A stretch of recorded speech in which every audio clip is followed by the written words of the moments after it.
If you're researching Costa Rica, you've probably seen a lot of articles or videos talking about, oh, Costa Rica is so cheap. Costa Rica is not cheap. I'm here to tell you. Hey guys, welcome back to the channel. So if you have been scrolling at all on YouTube looking at tropical destinations, you've likely come across some videos for Costa Rica. I actually just got back from a trip to Costa Rica a couple weeks ago, and the other day I was scrolling through my Apple News feed and I came across an article called Moving to Costa Rica, a guide for North American retirees. And so since Costa Rica is one of the places on my list, I thought I'd see how this article compares to my actual experience spending an extended stay in the country just a few weeks ago. So this article goes on to talk about why Costa Rica is such a hot spot for retirement, starting back in the 1980s when the country did an advertising campaign to try to entice other North Americans to come visit this tropical destination. According to the article, the U.S. Department of State figures that some 120,000 private U.S. citizens, including many retirees, are currently living in Costa Rica, and that they welcome around 1.5 million U.S. tourists each year. And while I was there, there were certainly a lot of tourists in that immigration line. Obviously, I was one of them. And I can certainly see why Costa Rica would be a very attractive place to want to visit or to retire. It is a beautiful country. So the article goes on to talk a little bit about some of the pros and cons of retiring in Costa Rica. So the first pro is an extensive and diverse expat community. And that is definitely true. While I was staying in Costa Rica, I was just outside of San Jose, which is the capital. I was in Heredia City, which is a little bit more of a place for locals. But I will say that, traveling around the country during my trip, if you go out to some of the more touristy areas like Guanacaste or Jaco, Manuel Antonio, you will definitely see more tourists and more expats. So, and there are a number of Costa Rica expats that have channels here on YouTube with all kinds of information about expat life in Costa Rica. So definitely check them out. All right, so the next pro on the list is impressive healthcare. So one of the interesting things about Costa Rica is that they have two healthcare systems, a public system and a private system. So both Costa Rican citizens and legal residents have access to the government-run healthcare, and of course, anybody has access to the private healthcare system if you want to purchase your own insurance and see private doctors in that system. While I was there, I actually met a number of people that were in Costa Rica for medical tourism, especially dentistry. One guy that I met on my travels was from Washington State, and he was saying that him and his wife were on vacation to enjoy Costa Rica, but honestly, because he needed $2,500 worth of dental work in the US, and he'd be able to get it for a fraction of the cost in Costa Rica. And while I was there, I saw dentist's office, pharmacists, and pharmacies, and different types of medical offices all over in different areas, whether we're talking about in the city or even going out into the rural areas. So I think Costa Rica definitely takes healthcare seriously. All right, so the next pro in the article is stunning natural beauty. There is no denying that Costa Rica is a beautiful country. If you are a nature lover, there is definitely something there for you. Lots to see in Costa Rica between the volcanoes, the waterfalls, the beaches, all of the wildlife. It is truly a nature lover's paradise.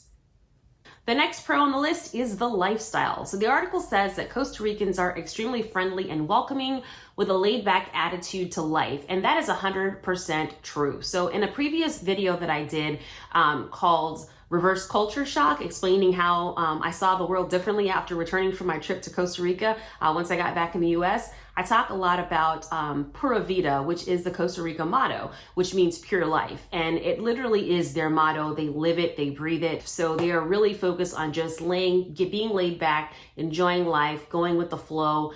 And you will feel that really anywhere you are in Costa Rica. So that is certainly something to consider if that's a place that you're thinking about retiring to.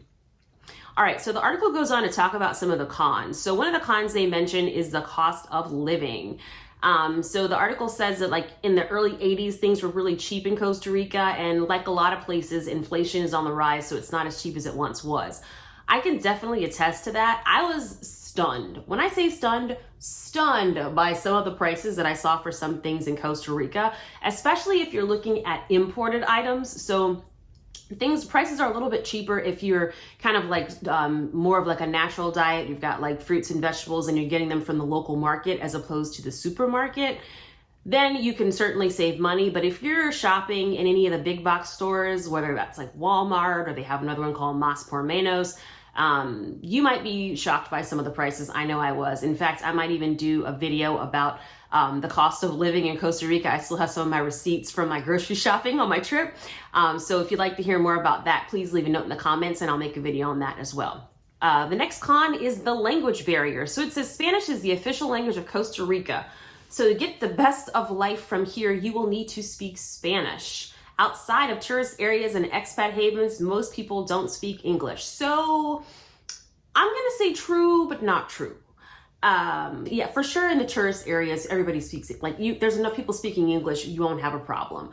But one of the interesting things about Costa Rica that the article doesn't mention is that years ago, I believe it was in the 1940s, Costa Rica abolished their army and they took a lot of the money from that and put it into education. And a lot of kids are learning English in school. So you will find a lot of people do speak English. They may not be as proficient at it as they are in Spanish. But if you at least know some basic Spanish and try to communicate with locals, they will talk to you either in Spanish or in their best English or some kind of Spanglish somewhere in between. So I feel like the language is important, but definitely more important if you're outside the tourist areas. And side note, if you're trying to save money living in Costa Rica, I would not be living in the tourist areas. I would be living among the locals. So keep that in mind. All right, the next con that's on the list is safety. It says generally Costa Rica is safe, but as anywhere you need to take basic safety precautions. So yeah, I would agree. I mean, yeah, I didn't really have any issues where I was staying, but again, I was in Heredia City, which is just outside of San Jose. I have heard, and you know, at the Language Institute that I was visiting while I was in Heredia, they were saying like, if you go to San Jose, make sure you put your phone away, be aware of your surroundings, you know, things like that. So yeah, but you know, that's anywhere. Like here in the US, I don't go anywhere without being aware of my surroundings. So it's all relative. I think if you just use some common sense in Costa Rica, you'll be safe. All right, so the article goes on to talk more in detail about retirement, taxes, benefits, etc., and visas. I'm not going to talk about the finance stuff. You can leave that to your attorney, your tax attorney, right? But do you need a visa to retire in Costa Rica, and how difficult is it to get? So there are actually several visas that are offered for relocating to Costa Rica. They do have one, a pensionado visa specifically for retirees. They also have an investor visa or what they call I believe it's called an inversionista or rentista visa. They also have one for digital nomads. I'm not going to go into a lot of detail on that right now. I'll save that for another video, but maybe I'll put a link down below to the Costa Rican consulate so you can see if, you know, if you want more information about visas in Costa Rica. Because again, I am not an immigration attorney. So anyway, so those are just some of the pros and cons of why Americans or North Americans are considering retiring in Costa Rica. After spending an extended time in Costa Rica recently, I would definitely say it's a place I would consider retiring. One of the interesting things too, if you're from the United States or if you're from Canada, is that you can stay on a tourist visa for up to 180 days. So you can literally get, you know, a 6-month stay in Costa Rica just on a tourist visa. So that's very attractive. Whether you're thinking about retiring there, you want to explore for a little while, maybe you're going to do some slow travel. Costa Rica is definitely a place where you can kind of settle down and live like a local for a bit and see if it's the right place for you. So I'm curious to know if you've ever been to Costa Rica. Do you have any other pros or cons that someone should consider before moving to or retiring to Costa Rica? Please do share those in the comments below. And as always, guys, thanks for watching. See you next time.